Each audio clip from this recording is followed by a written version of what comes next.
Bueno, arranquemos con ansiedad e insomnio. Como les decía, ansiedad en realidad no se lo llama ansiedad, sino se llama trastornos de ansiedad y angustia, que es como les publiqué en el material. Es un título muy amplio, bien, que abarca distintos trastornos, pero bueno, para lo que ustedes tienen que saber o para lo que ustedes tienen que entender, las benzodiazepinas, por ejemplo, es que son fármacos que se utilizan muchísimo, que se los nombré todo el año, bien, y además de que los van a usar, o sea, que se utilizan muchísimo por la gente en las casas y que lo van a utilizar muchísimo en el hospital, bien. Pero bueno, me parece que ansiedad sí es un tema muy importante y como les dije recién, estamos todos muy ansiosos, haber estado encerrados genera un estado de ansiedad. Entonces podemos definir primero que nada qué es ansiedad. Es un sentimiento, o sea, es algo subjetivo, chicos, la ansiedad. No es que uno puede medirlo mediante signos como la hipertensión, ¿sí? O en realidad como la tensión arterial y después definirla si está aumentada como hipertensión. Bien, esto es muy subjetivo y en la psiquiatría todo lo que manifiesta el paciente es subjetivo hasta que tenga algún signo muy prominente como por ejemplo una alucinación, ¿bien? Pero en el caso de la ansiedad es bien hacer una correcta anamnesis o en realidad que haya una correcta consulta psiquiátrica o psicológica para poder darnos cuenta. ¿Qué es lo que les compete a ustedes como futuros enfermeros y enfermeras? Son los ataques de pánico, que ahora vamos a ver lo que son.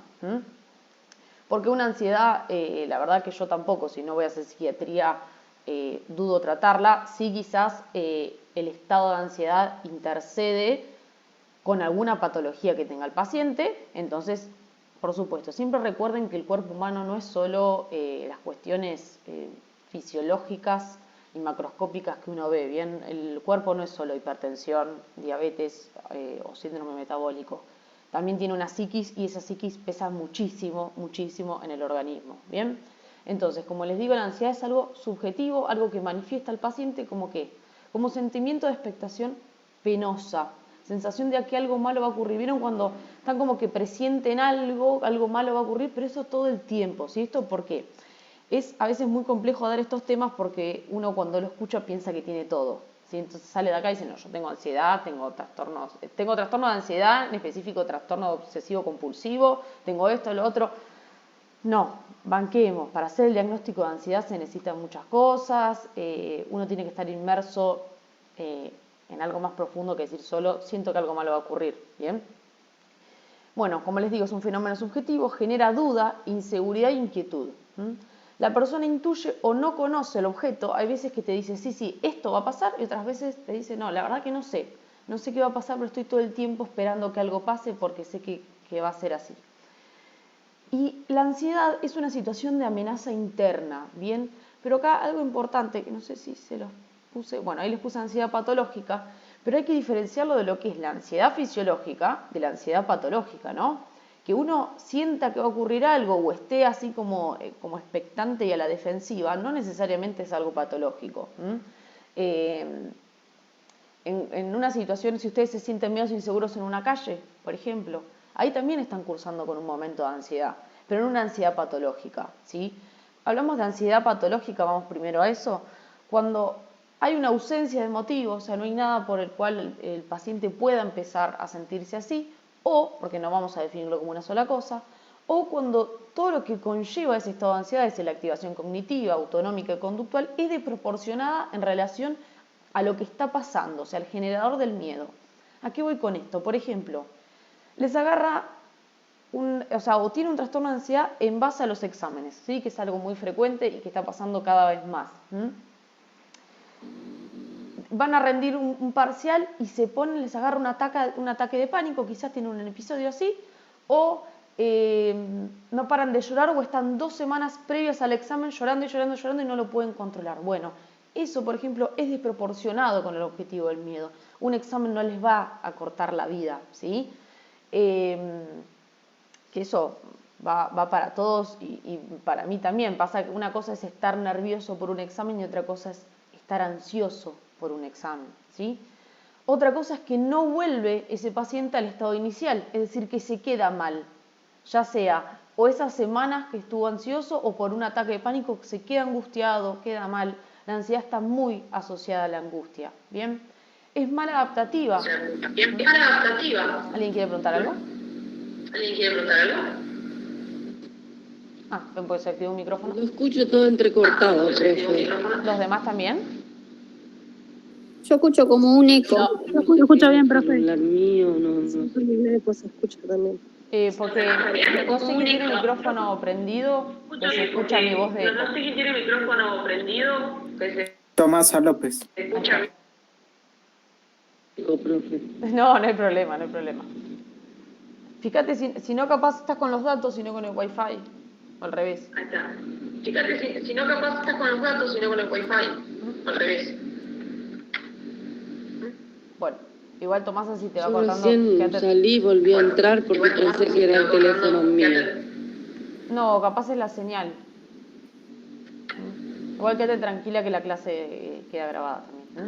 Igual que te El tranquila audio que y la todo. clase queda grabada. Bueno. Sí, sale bien el audio y todo. Continuamos. Les decía, es mal adaptativa. Les decía, es mal Profe, pero adaptativa. capaz el audio, pues se escucha mal. Ahí lo paga. Hay eco, profe, no se entiende Pero nada. capaz el... Ay, no entiende nada. Tommy, ¿puedes apagar el micrófono, porfis? Tommy, ¿puedes apagar el micrófono, por favor? Ahí está. Gracias. Bueno, volviendo. Es mal adaptativa. Y deteriora el funcionamiento familiar y ocupacional. ¿Por qué?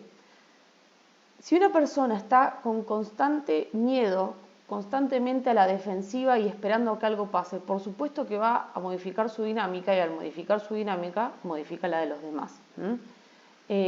Más allá si vive sola, no vive solo, es independiente, porque es un estado constantemente de alerta. Y como les dije, la ansiedad siempre está asociada a la angustia.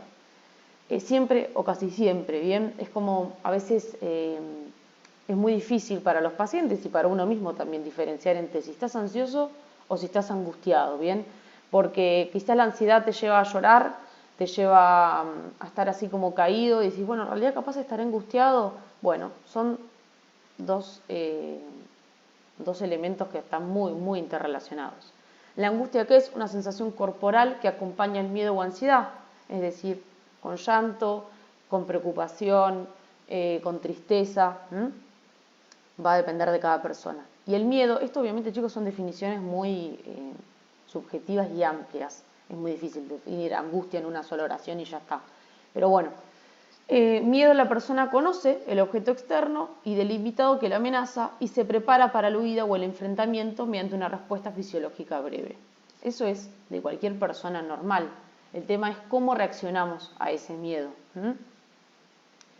Y ataque de pánico, que esto lo deben haber escuchado un montón, o quizás les ha pasado, y más en contexto de pandemia se ha demostrado que los ataques de pánico han ido en aumento, o personas que nunca habían tenido un trastorno de ansiedad los están manifestando.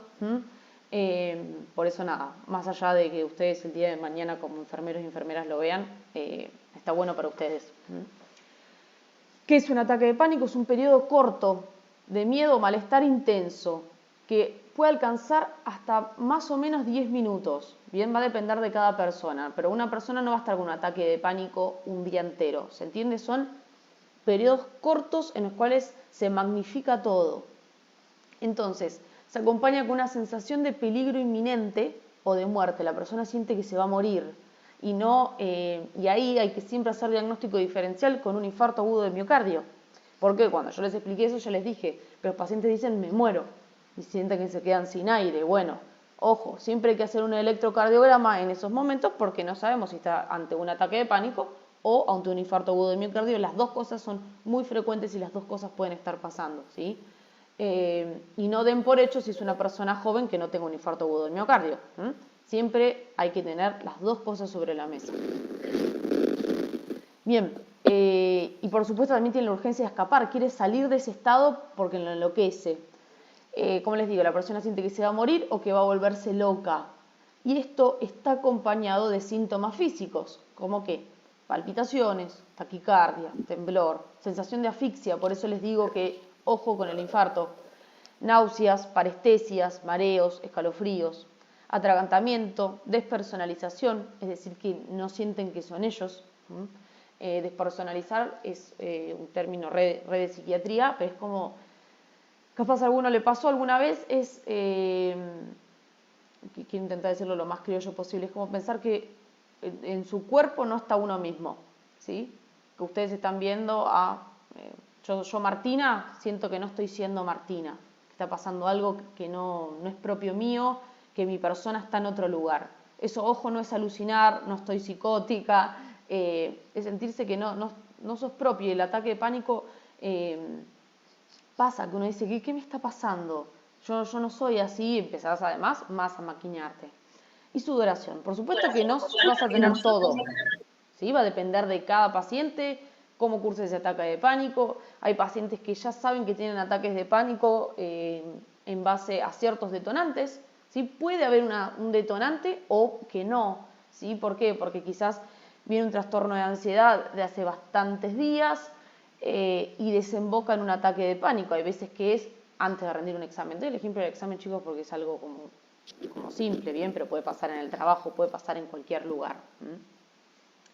No sé si está por acá. No, bien. Bueno, también la ansiedad conlleva un estado de estrés y existe el fenómeno que se llama blackout. ¿Alguna vez lo escucharon? No. Se habla mucho en las películas yankees, les encanta ese. Me suena, pero no sé qué es. Bien. Sí, a mí también me suena, profe, pero no te puedo Seguramente en alguna serie lo vieron o en la tele, es como un tema que les gusta hablar. Es cuando la persona como que se va y hace cualquier cosa. Llega a tal punto de estrés que, a ver cómo explicárselos, que parece que Como está que hace las cosas inconscientemente. exactamente, Por un momento. parece como que tiene un brote psicótico, pero no. ¿Sí? Hace cualquier cosa. Imagínense, ustedes están ante un estado de estrés, pasa muchísimo con el agua, mucho estrés, y en un momento, no sé, Nora Fleita, no sé si es Tomasa, bueno, no sé quién es. No, me equivoqué, por favor, acá está.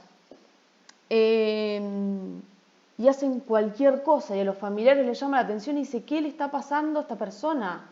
Bien, imagínense, ustedes normalmente de un momento para el otro aparecen desnudos. A ver, banquen que quiere entrar una persona que no sé quién es. Hola, ¿Nora? Es nueva ella, profe. ¿Cómo Me nueva? parece. Chicos, estamos en septiembre. Como la semana pasada, me parece. La salud pública, pero esta materia es salvar. Claro. A ver, ¿dónde está? ¿Nora? ¿Ya salió? No, ahí está diciendo. No, está ahí. Se unió de vuelta. ¿Nora? Porque pasaron en línea en el grupo de la escuela y se habrá unido. Bueno, pero no, a lo que voy. No puede haber a esta altura del año alguien nuevo, porque ya pasó a recuperatorio general de la primera parte del año y yo no fui informada. Así que bueno, la voy a sacar de la reunión y cualquier cosa que me mande un mail. Sí, chicos, bueno, perdón que interrumpí la clase. Bien, bueno, les decía, es como, porque no quiero confundirlos con un brote psicótico, pero termina haciendo cualquier cosa la persona, ¿sí? Imagínense, porque justo que aparezcan desnudo puede ser un Alzheimer, pueden ser un montón de cosas, pero es como ya tocar fondo, ¿sí? Son personas que se desconocen completamente y hacen cualquier cosa. Te gritan, les agarra así un ataque de agresividad, empiezan a tirar cosas. Son términos, por eso les digo, creo que se los puse en el material, que se juega mucho en la televisión con los trastornos de ansiedad, con los trastornos psiquiátricos, en realidad, ¿sí? Seguramente, capaz alguno de ustedes vio la película esa que tiene las múltiples personalidades. Sí, muy buena. No me acuerdo cómo se llama. La que dice... ¿Efecto mariposa? No, ¿Y viene yo y el doctor? no. No. El que es pelado.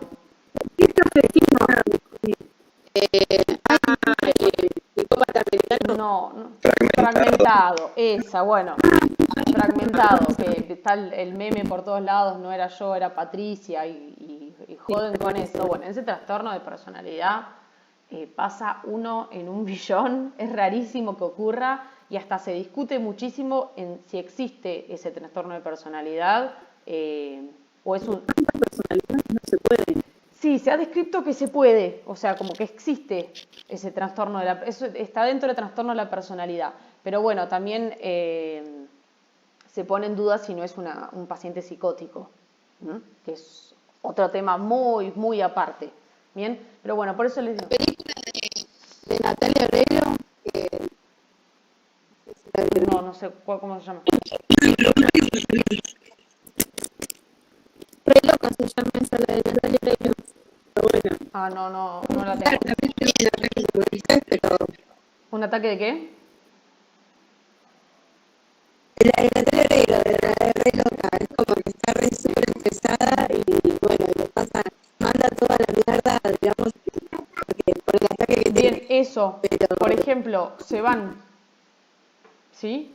Llega un ataque de tal estrés que se van de las casas. Ojo, porque eso hay que diferenciarlo con un trastorno de la personalidad, que puede pasar, que se van de las casas, o por estrés absoluto, le hacen un blackout y se van, pero no, como viste, mandar toda la mierda, sino inconscientemente la persona no sabe lo que está haciendo y la encuentra otro familiar, no, ¿qué estás haciendo? Y ahí baja, ¿sí?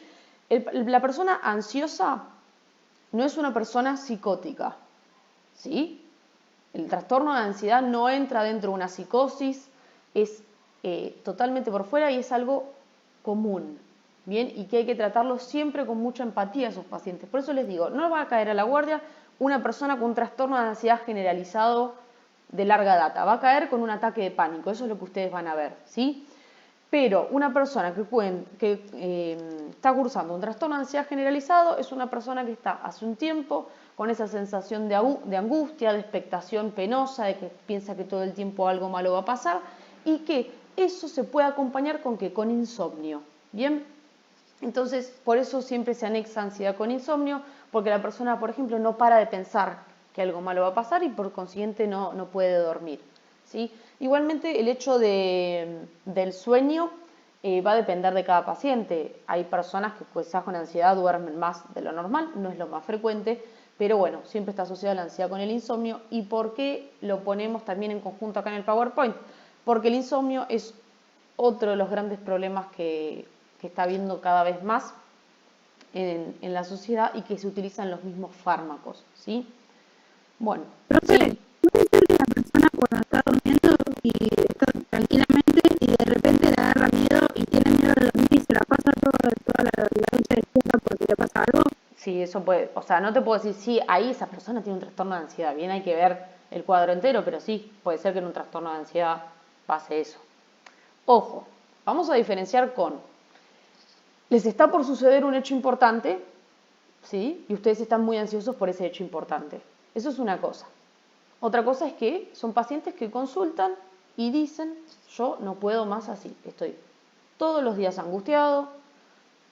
Las personas lo confunden con depresión y depresión incluye muchas más cosas, es algo mucho más amplio. Estoy todo el día preocupado, lloro sin razón, ¿sí? Te dice la persona, estoy ansioso, todo el tiempo necesito que pasen las cosas, si no se hacen al tiempo que yo quiero me desespero. Están hace rato con eso. Podemos anexarlo del sueño, ¿bien? Pero un episodio de esos no lo vamos a definir como un trastorno de ansiedad, ¿sí?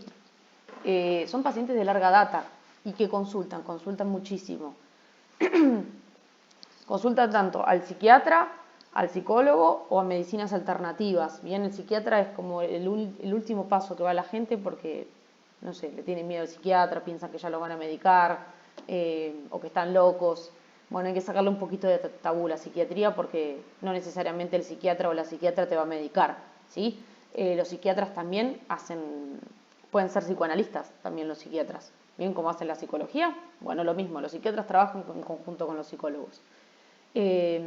Sí, lo que yo puedo definir como ataque de pánico es el ataque de pánico, valga la redundancia. Bien, si vemos que es un estado, que si hicimos el electrocardiograma y no sale nada, uno intenta dentro del ataque preguntar algunas cosas, o viene un familiar y dice, no, estos días estuvo muy estresado y terminó así, bueno, lo podemos definir. Una vez que se calma, siempre hay que derivarlo al servicio de salud mental, ya sea psicólogo, psiquiatra o psicólogo, psiquiatra que pueda asistir al paciente. No es necesario que en ese momento llegue el psicólogo y el psiquiatra, el paciente se puede volver a la casa y sí derivarlo a un servicio de salud mental, eso siempre.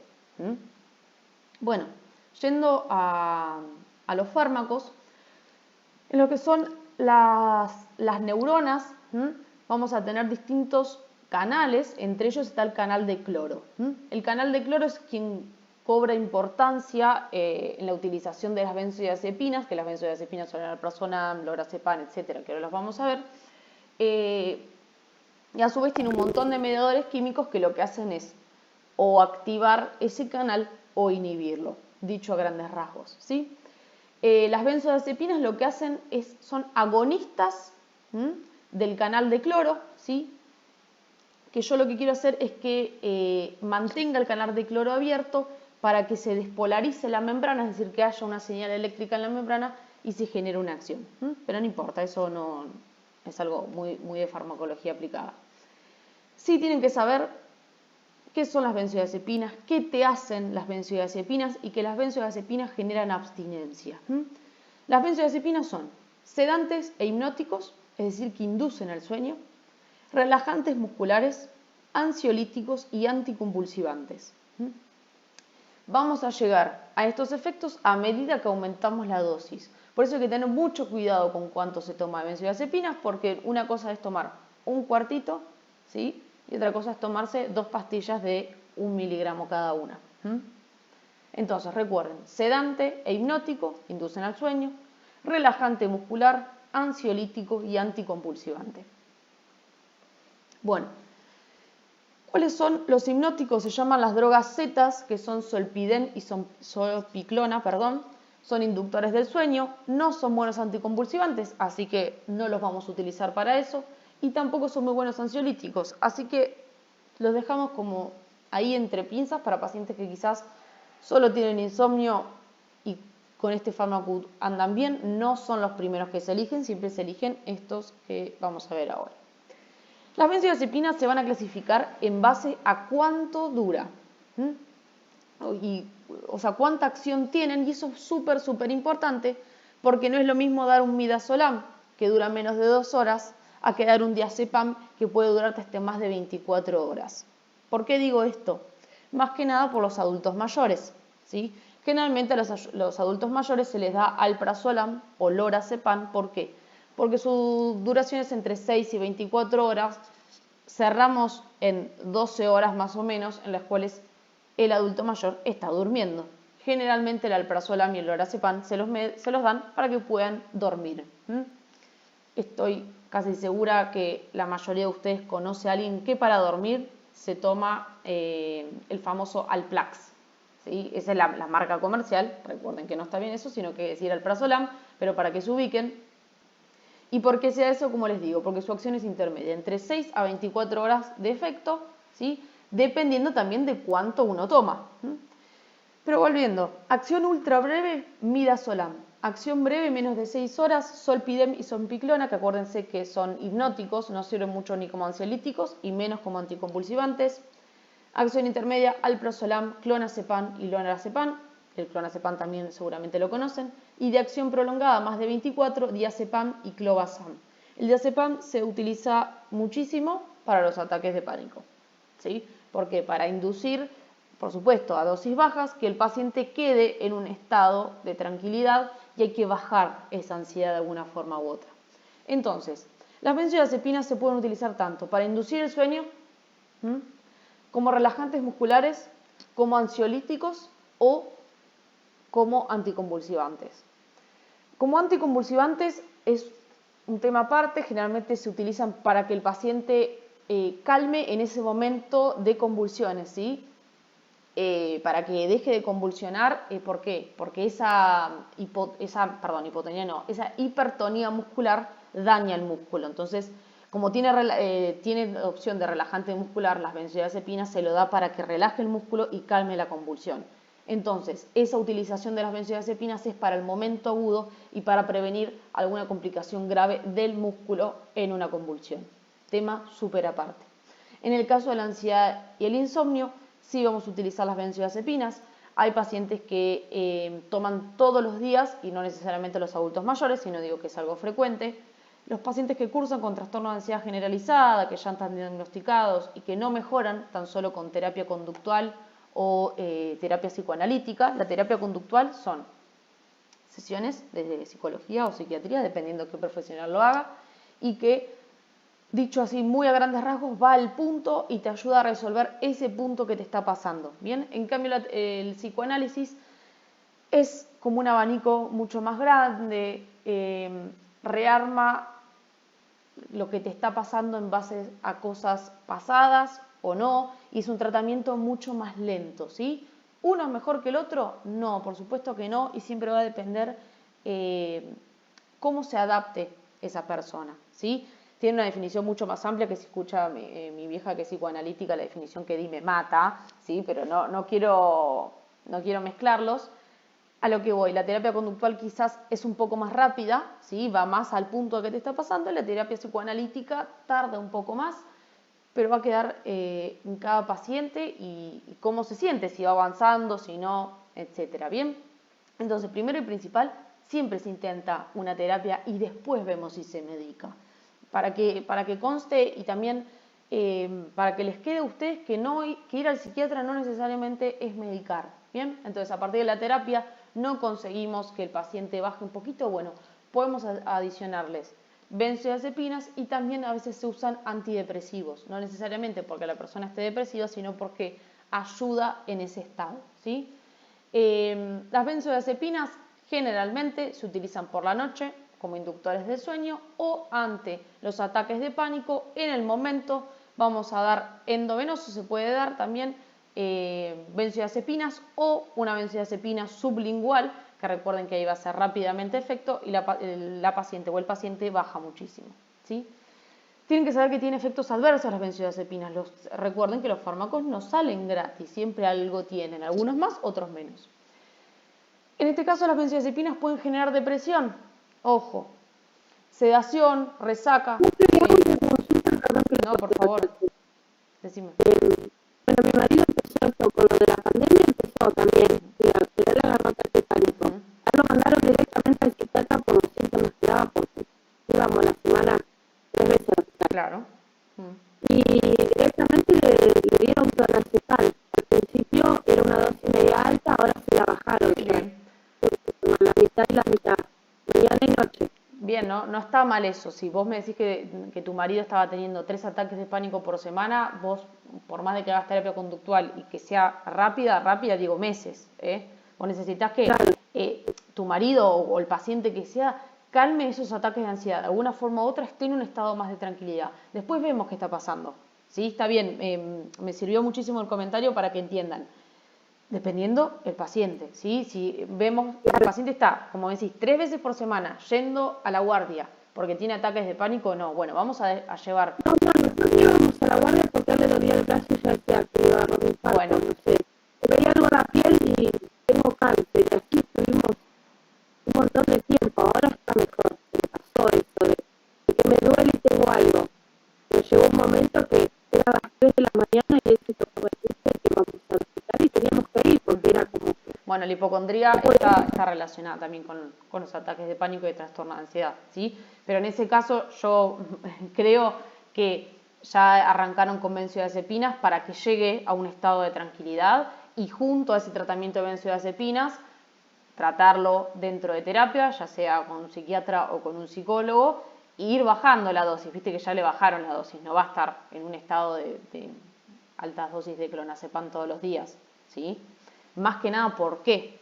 Ahora vamos a verlo. Las benzodiazepinas generan dependencia y en teoría no se podrían utilizar más de 6 meses, ¿sí? Pero bueno, Obviamente, depende del paciente. Si vemos que es un paciente que no lo podemos bajar con nada, listo. Seguimos haciendo terapia porque siempre es lo más aconsejado y sirve, anexado a un tratamiento farmacológico. O viceversa, el paciente quizás no viene como para medicarlo ya, hacemos un tratamiento, si no mejora pasamos a la medicación. ¿Bien? Bueno. Profe, Sí. ¿y en cuánto tiempo es recomendable poderle tomar el clonazepam? No más de 6 meses, eso es lo que les digo. Más de 6 meses genera dependencia farmacológica en el organismo y no se debería utilizar más. A ver, eso es lo que se dice en la teoría. Profe, ¿y si es más de 6 meses? Nada, no se va a morir el paciente, pero no es lo aconsejable. ¿Por qué? Porque el paciente después siente que sin el fármaco no puede vivir. Porque una cosa es dependencia psicológica y otra cosa es dependencia farmacológica, que ahora lo vamos a ver. Las benzodiazepinas tienen dependencia física con síndrome de retirada. Si uno discontinúa la droga, o sea, de un día para el otro, aparecen síntomas físicos en base a eso, pero ahora lo vemos, ¿bien? Nada, sería inocente de mi parte decir que los pacientes solo toman 6 meses benzodiazepinas. Por eso se da una dosis alta y después se va graduando y se va bajando hasta sacarlo directamente, ¿o no? Sí, lo que es, dependiendo de la dosis, es también qué querés generar. ¿Sí? Si vos querés que el paciente esté tenga relajación muscular y sea como muy inductor del sueño, capaz le vas a dar una dosis más grande. Y también para que el paciente se sienta mejor, ¿bien? Que vea que al tomar esa pastilla baja muchísimo. Una vez que logramos un estado, les diría como basal, ahí empezamos a bajar la dosis. Pero eso siempre, chicos, lo va a ver o el psiquiatra o el neurólogo, dependiendo para qué lo esté tomando. Por eso es tan importante que no tomen clonazepam, alprazolam o la benzodiazepina que sea, porque estaban ansiosos y les dijo su vecino que se tomaba un clona y estaba bien, ¿sí? Porque tiene muchos efectos adversos y porque genera síndrome de dependencia. Volviendo a cuánto tiempo pueden tomar las benzodiazepinas, en lo que es la teoría y la teoría farmacológica y de trabajos de farmacología son 6 meses. Más de 6 meses no, a veces se puede extender hasta 9 porque genera dependencia tanto farmacológica como psíquica. ¿Bien? Eso es lo ideal, ¿sí? Es lo ideal, tratar al paciente un tiempo y después retirarle las benzodiazepinas y que el paciente siga con una terapia, tan solo con la terapia conductual o psicoanalítica o la terapia que elija. La realidad es que no pasa. Hay pacientes que uno en el consultorio les dicen que están hace 5 años tomando benzodiazepinas. Nada, uno tampoco le puede decir deja hoy de tomarlas porque además tiene que ser paulatinamente, así que se va a ir viendo en cada caso. Volviendo a las consultas psiquiátricas o neurológicas, dependiendo del paciente, se va a empezar con más o con menos, dependiendo cómo esté el paciente. Si no quiero que se queden solo con el concepto de que arrancamos con 2 miligramos y bajamos. 2 miligramos igual son muchísimo, ¿sí?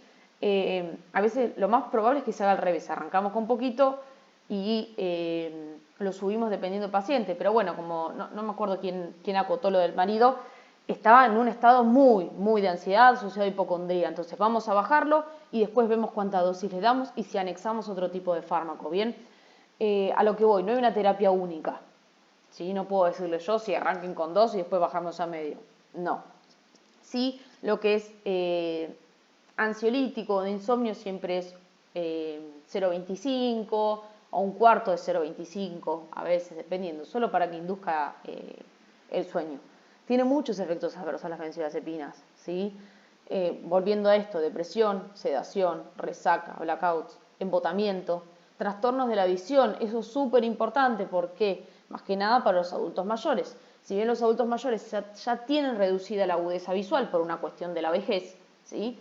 Se olvidan que tomaron la medicación, vuelven a tomarse un cuarto o lo que estén tomando de la benzodiazepina y obviamente subimos las dosis, vamos a tener efectos adversos. Los pacientes tienen trastorno de la visión, ven borroso, pierden el campo visual, se caen y como también que tienen huesos osteoporóticos se pueden fracturar. Recuerden que las benzodiazepinas estaban dentro de los factores de riesgo de fracturas patológicas por osteoporosis, ¿sí? Dificultad para concentrarse, por supuesto, si es hipnótico las benzodiazepinas. Vos estás como si fueses un zombie, no vas a poder concentrarte y estudiar para un examen. el lentecimiento motor, ataxia y amnesia anterógrada. Puede ser que no te acuerdes un poco de las cosas que pasaron si te pasaste de la dosis.